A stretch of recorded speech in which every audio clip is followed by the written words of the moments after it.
น้ออยู่หันนอกบ้านนี่เนาะมื้อนี้มีหยังกะเว้ามาเปิดอกเว้ากันเลยแม่นเคียนแม่นสั่งกันน้อยหยังกะดักกะดอ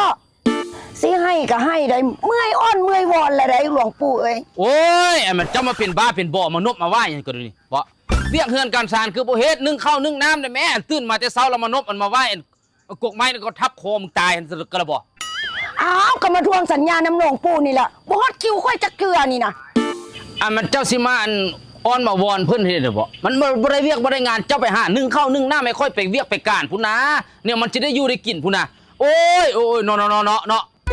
เอาค่อยเหลือใจค่อยเนาะซื้อเลขกระดาษซ้ายดาษขวาดาษขึ้นดาษลงอยู่โอ้ยคนละใจให้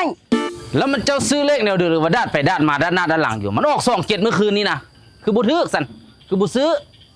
มันออก27แต่ค่อยนี่ซื้อ72ค่อยลืมปิ้นบัดนี้นะโอ้ยแล้วเจ้าซื้ออยู่สิเด้อเอาก็ซื้ออยู่ในแอปเลขไอเต็กกันนี่ซั่น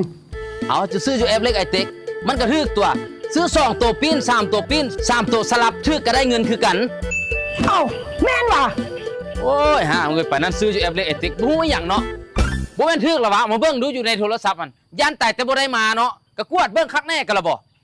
อ้าวจักแล้วก็เฝ้ามาเนาะค่อยคาใจให้หลวงปู่อยู่นะเดี๋ยวเบิ่งก่อนโอ้ดิแอปเปิ้ลโอนเงินให้ค่อยเลยดิ300,000ก็ถือเลขสลับตัวนี้นะกับเจ้าบอกว่าค่อยกับบ่ฮู้ซ้ำนี่นะโอ้ยห่าเด็กจับมันจะแม่นมึงเลอะๆกับกาบอยู่หั่นเนาะไปเขี้ยวลูกเมื่อเฝ้าไปนึ่งข้าวนึ่งน้ำเฝ้าไปลาไปการเว้ยเนาะโอเคเจ้านั้นเขานำไปโอ้ยหลวงปู่เอ้ยไปคนเด้อขอโทษหลายๆเด้อเมื่อกี้นี่นะค่อยเข้าใจผิดไปคนเด้อหลวงปู่ขอบใจหลายๆเด้อโอ้ยปวดแขนปวดขาปวดตาเนี่ยนั่งโดนบดโอ้ยเขี้ยวมาเถอะไปแล้วพาคนนะโอ้ยมึนขานั่งวิทย์กับอันนั้นหลวงปู่หลายวัดโปรโมชั่นเลข2ตัว3ตัวปิ้นและเลข3ตัวสลับที่แอปเลขไอเต็ก